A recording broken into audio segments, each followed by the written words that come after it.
तेरा वचन मेरे पाँवों के लिए दीपक है और मेरे मार्ग का उजियाला है। तेरा वचन मेरे पाँवों के लिए दीपक है। पहला पाठ नबी यिर्मयाह का ग्रंथ अध्याय 23 पद संख्या 1 से 6 तक। प्रभु ये कहता है, धिक्कार उन चरवाहों को जो मेरे चारगाह के भेड़ों को नष्ट और तितर बितर हो जाने देते हैं। इसलिए प्रभु इज़राइल का ईश्वर अपनी प्रजा को चराने वालों से ये कहता है, तुम लोगों ने मेरी भेड़ों को भटकने और तितर बितर हो जाने दिया। तुमने उनकी देख रेख नहीं की। देखो, मैं तुम लोगों को तुम्हारे अपराधों का दंड दूंगा। इसके बाद मैं स्वयं अपने झुंड की बची हुई भेड़ों को उन सभी देशों से एकत्र कर लूंगा जहां मैंने उन्हें बिखेर दिया है। मैं उन्हें उनके अपने मैदान वापस ले चलूंगा और वे फलेंगी फूलेंगी। मैं उनके लिए ऐसे चरवाहों को नियुक्त करूंगा जो उन्हें सचमुच चराएंगे। तब उन्हें ना तो भय रहेगा, ना आतंक, और ना उनमें से एक का भी सर्वनाश होगा। ये प्रभु की वाणी है। प्रभु ये कहता है, वे दिन आ रहे हैं जब मैं दाऊद के लिए एक न्यायी वंशज उत्पन्न करूंगा। वह राजा बनकर बुद्धिमानी से शासन करेगा और अपने देश में न्याय और धार्मिकता स्थापित करेगा।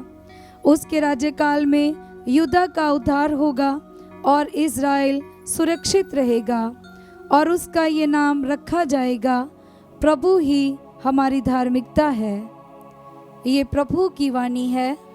ईश्वर को धन्यवाद। भजन अनुवाक्य। प्रभु मेरा चरवाहा है, मुझे किसी बात की कमी नहीं। प्रभु मेरा चरवाहा है, मुझे किसी बात की कमी नहीं। प्रभु मेरा चरवाहा है, मुझे किसी बात की कमी नहीं। वह मुझे हरे मैदानों में चराता है। वह मुझे विश्राम के लिए जल के निकट ले जाकर मुझ में नवजीवन का संचार करता है। अनुवाक्य। प्रभु मेरा चरवाहा है, मुझे किसी बात की कमी नहीं। वह अपने नाम का सच्चा है। वह मुझे धर्म मार्ग पर ले चलता है।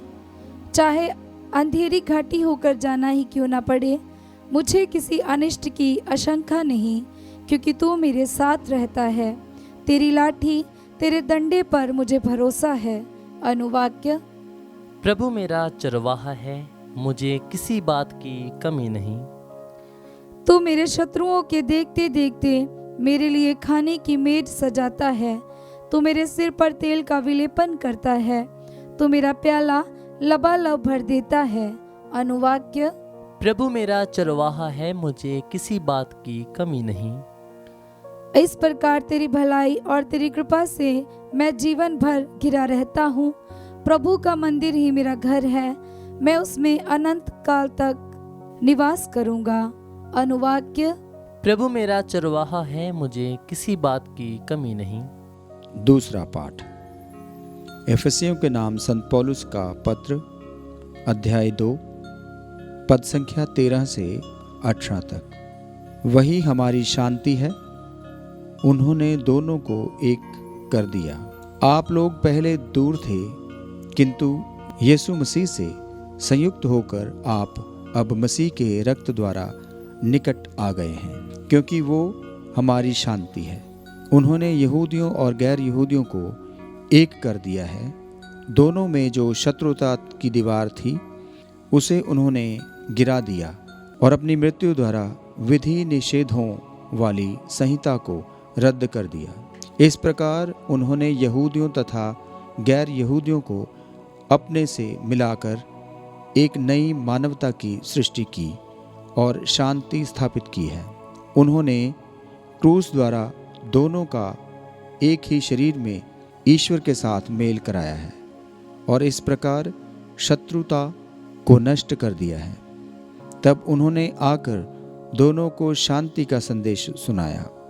आप लोगों को जो दूर थे और उन लोगों को जो निकट थे, क्योंकि उनके द्वारा हम दोनों एक ही आत्मा से प्रेरित होकर पिता के पास पहुंच सकते हैं। यह प्रभु की वाणी है। ईश्वर को धन्यवाद। जय घोष। हालेलुया। अनुवाक्य। हालेलुया। प्रभु कहते हैं, मेरी भेड़ें मेरी आवाज़ पहचानती हैं, मैं उन्हें जानता हूँ और वे मेरा अनुसरण करती हैं। अनुवाक्य। हालेलुया। संत मार्कुस के अनुसार पवित्र सुसमाचार अध्याय 6 पद संख्या 30 से 34। प्रेरितों ने यीशु के पास लौटकर उन्हें बताया कि हम लोगों ने क्या क्या किया और क्या क्या सिखाया है। तब यीशु ने उनसे कहा, तुम लोग अकेले ही मेरे साथ किसी निर्जन स्थान चले जाओ और थोड़ा विश्राम कर लो, क्योंकि इतने लोग आया जाया करते थे कि उन्हें भोजन करने की भी फुर्सत नहीं रहती थी। इसलिए वे नाव पर चढ़कर अकेले ही निर्जन स्थान की ओर चल दिए। उन्हें जाते देखकर बहुत से लोग समझ गए कि वह कहाँ जा रहे हैं। वे नगर नगर से निकलकर पैदल ही उधर दौड़ पड़े और उनसे पहले ही वहाँ पहुँच गए। यीशु ने नाव से उतरकर एक विशाल जनसमूह देखा। उन्हें उन लोगों पर तरस आया, क्योंकि वे बिना चरवाहे की भेड़ों की तरह थे और वे उन्हें बहुत सी बातों की शिक्षा देने लगे। ये प्रभु का पवित्र सुसमाचार है। ख्रीस्त की जय।